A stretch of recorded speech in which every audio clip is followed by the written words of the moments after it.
We've got both the Equinox Turkey Vest, we've got the Turkey Tool Belt.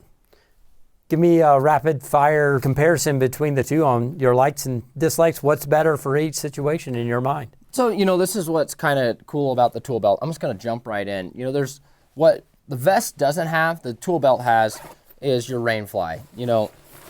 At the end of the day, this will not get wet if you pull it out. There's not a whole lot you can do when it starts raining here. This is going to protect it, but it's not waterproof necessarily. This is going to keep water off of your calls, and that's a big deal to me. But then we rip this around on the vest here.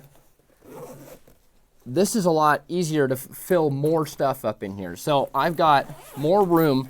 So if I want to actually bring a bunch of stuff for whatever reason, I can probably bring more. Like say I wanted to grab a little bit more weight, it's living right here. It's obviously easier to hold stuff if it's over your shoulders, more like a backpack style deal. And so, you can carry a turkey out with this. It can just have a higher weight capacity. And then shedding a layer, there's every day, no matter what, I'm shedding a layer. And so when you're running the tool belt, this is gonna be underneath here. I'll show you guys quickly. This is not on your body. This is not gonna create heat right here, where the vest, it's going to create heat back here. Let's pull it around. This zipper has room to put stuff in here, but no matter what, if you have stuff against your body, it's going to create heat, whether that's going to be good or bad. So just shedding a layer, this thing is going to create more heat where the tool belt is not. So we'll jump into hydration while we got this around here. This is going to be more of your free flow on the side here.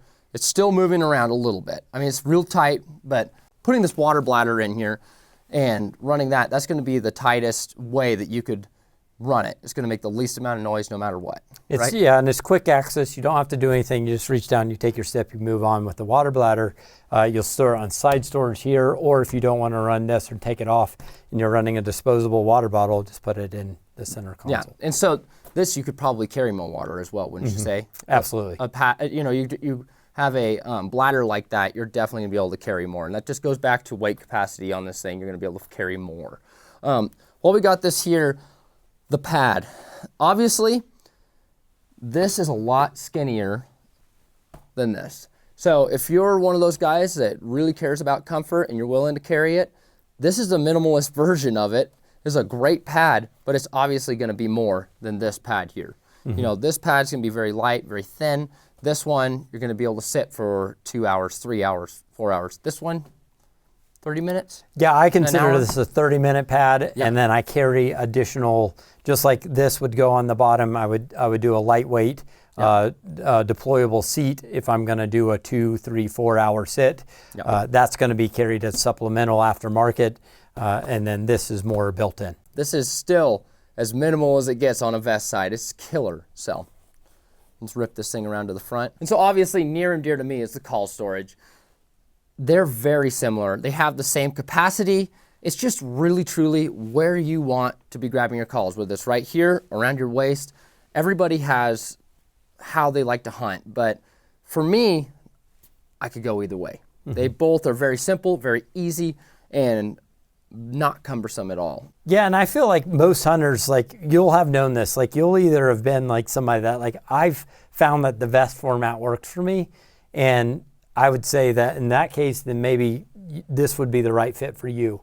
But if you've always felt like the vest was just leaving something a little bit undesired, you felt like you wish you could get your upper body free, that's what I would say. If you're one of those type of hunters that I think we both were, this might be something that you would want to go over and try, because I believe in that particular case, this is going to be a very good fit for you, because you're going to get everything that you always had here, now just in a hip pack format, and it's not going to be flopping all over your body.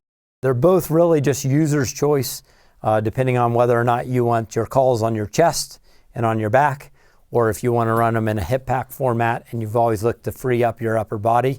I think that's really the deciding decision for most people in either situation on which pack's going to be right for me. Well, I hope this was helpful, and good luck out there this season.